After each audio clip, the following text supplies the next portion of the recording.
Hello and welcome back to English Podcast Academy. Picture this for a moment. You're walking down the street with your headphones on, and instead of just listening to music, you play a short English conversation. It's only a few minutes long, but that little choice adds another brick to the foundation of your learning. Or think about when you're making your morning coffee, waiting for the water to boil. In those quiet minutes, you can repeat a few simple sentences out loud. It's not heavy studying, it's just a habit, like stretching your body in the morning. Over time, these tiny routines start to shape the way you think in English. They sneak into your day so naturally that it doesn't even feel like studying anymore. Just like brushing your teeth, you do it without question, and it keeps your English fresh and strong. This is an English listening practice, and the beauty of it is how natural it feels. You don't need books, pens, or hours of quiet study. All you need is your voice and a few minutes of your day.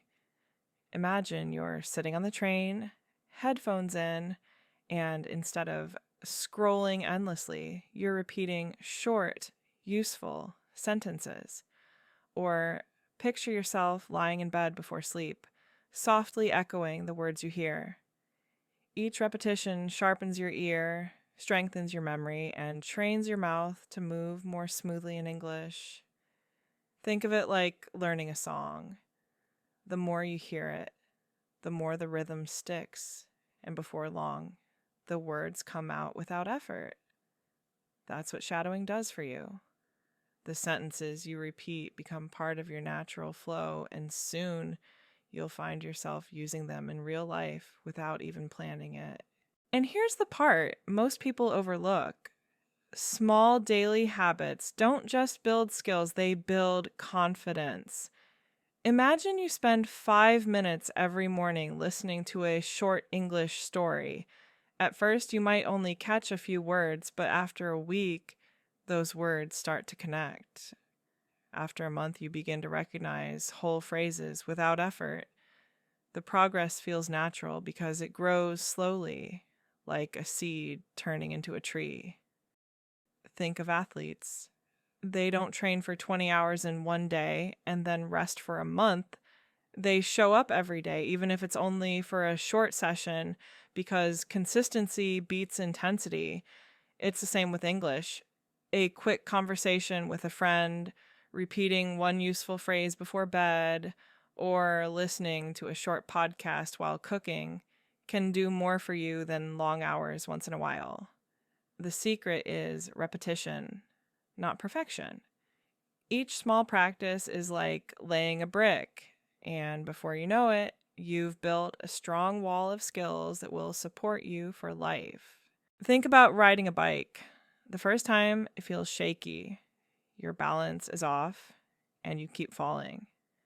But every time you get back on, your brain and body adjust a little more until one day you're pedaling smoothly without even thinking. Language works the same way. In the beginning, forming sentences feels heavy, like every word is a puzzle piece you have to search for. But with small, steady practice, those words begin to connect automatically.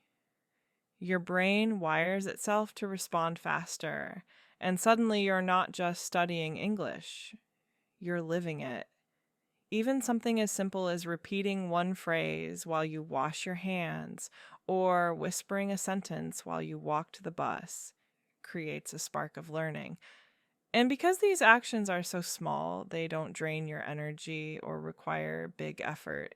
They slip into your day easily, and before you know it, the small practice becomes part of who you are. That's the quiet power of daily habits. They turn effort into ease and practice into progress. Here's the magic of starting small.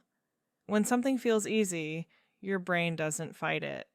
You don't argue with yourself about finding the time, you just do it. That's why 5 minutes works.